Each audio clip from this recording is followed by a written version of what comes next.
It was a time that we look back in the history and we realized that we had to do what we had to do.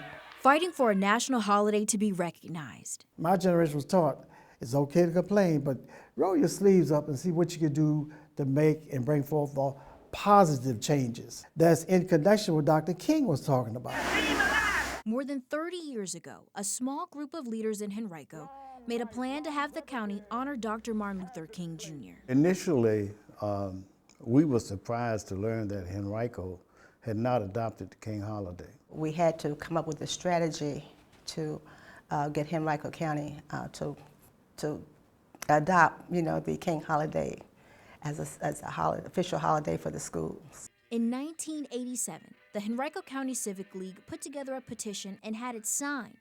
They then took it before the Board of Supervisors. We thought we had won. During that time, there were still high racial tensions and a lack of diversity and inclusion. And that's when we were noticing that, Henrico did not include all of its people. There was a time when we didn't have any African principals. A news report came out one afternoon and it said that the board had rejected the King holiday. And then it said, strangely, the black leaders who were asking for the holiday did not appear. Well, we didn't know anything about it. And that's when they began to really push for change. Then we used the device of having the county give us more information about how come we don't have any African American principals? How come we don't have as many African Americans in certain departments with the county?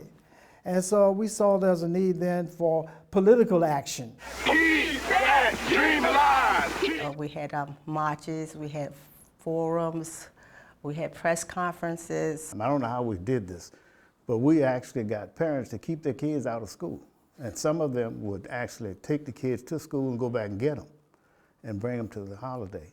For the first year celebration, they held it on their own, a day the league says they could never forget.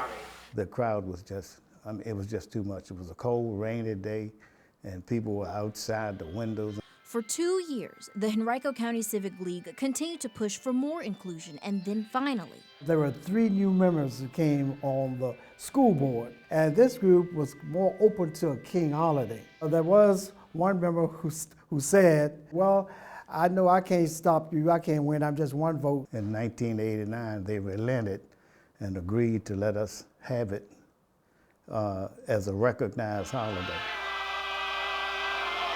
A fight they know was well worth it in the end. That first day that we had the recognized holiday, people were all around the walls. In fact, the fire marshal came and told us that somebody had to leave. We couldn't have all those people. History made in hopes of keeping the memory of Dr. King alive. When you look back at the history and the struggle, and I mean that was a struggle. Well, was not a struggle. I mean, we were struggling, but it wasn't to that degree. Nobody should ever forget that.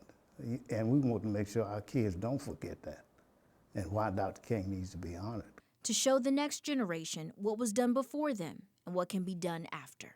It's on you now, what you have to do, You stand on our shoulders, but it's something that you must do, and then this is great, and our mission has been accomplished. Over the years, the MLK Commemoration Celebration has become a well-known event in Henrico.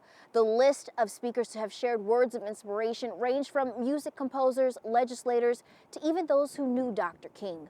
All of this to make sure his legacy never dies. Working for you, Gabrielle Harmon, CBS 6 News.